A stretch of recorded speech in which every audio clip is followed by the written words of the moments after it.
اردو کے سلسلے میں جن ادوار کو دیکھا ہے اس کے لیے چونکہ میں تقریر کرنے والا آدمی نہیں ہوں، لہذا ان تمام کیفیت کو میں 3 ثلاثیوں میں آپ کے سامنے رکھنا چاہتا ہوں تاکہ ہم کن حالات سے گزرے اس کا آپ لوگوں کو بخوبی اندازہ ہو سکے۔ جب اردو معطوف کر دی گئی اور اس ثلاثی کا کرب اہل دل ہی سمجھتے ہیں کیا ہے۔ ثلاثی کچھ یوں ہے: ہم حروف تہجی کے حافظ رہے، ہم حروف تہجی کے حافظ رہے، کتنے حجاج نے قتل ہم کو کیا،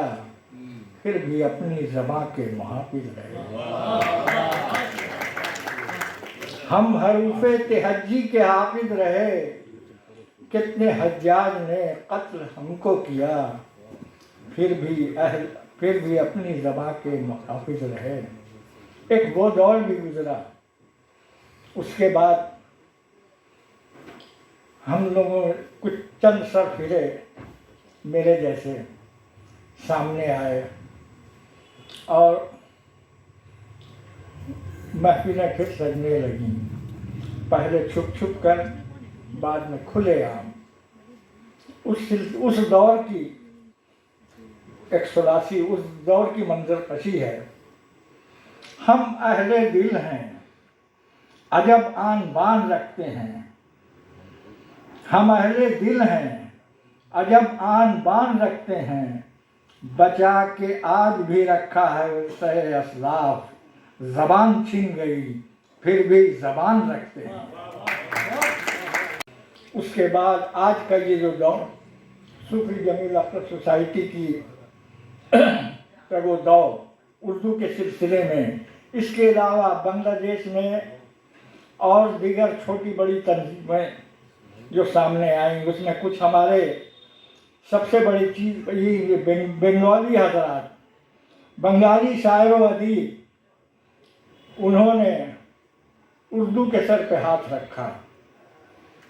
اور جیسا کہ کہا جاتا ہے اقتدیت بہذا الامام، ہم ان کی امامت پہ آگے بڑھ رہے ہیں۔ وہ بنگالی حضرات جو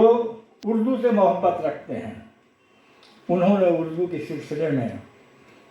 بہت خدمات انجام دی، اس میں کوئی شک نہیں، ہم ان کے تہہ دل سے شکر گزار ہیں۔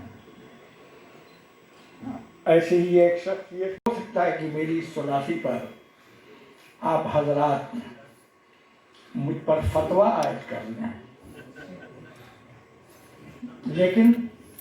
اقبال کے طور پر جو اقبال نے کہا ملا کی اذاں اور مجاہد کی اذاں اور، تو اس سلسلے کی آخری ثلاثی سماعت فرمائیے: کیا آج ہے شان اردو، مجھ سے مت پوچھئے کیا آج ہے شان اردو، میرا دعویٰ ہے کہ اس دور میں آتے جو رسول، مصحف پاک اترتا بزبان اردو۔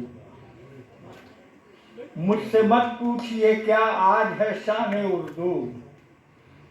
دل کا دعویٰ ہے کہ اس دور میں آتے جو رسول، مصحف پاک اترتا بزبان اردو۔ یہ ہے میری آخری ثلاثی، اور اسی کے بعد میں اپنی تقریر کا اختتام کرتا ہوں۔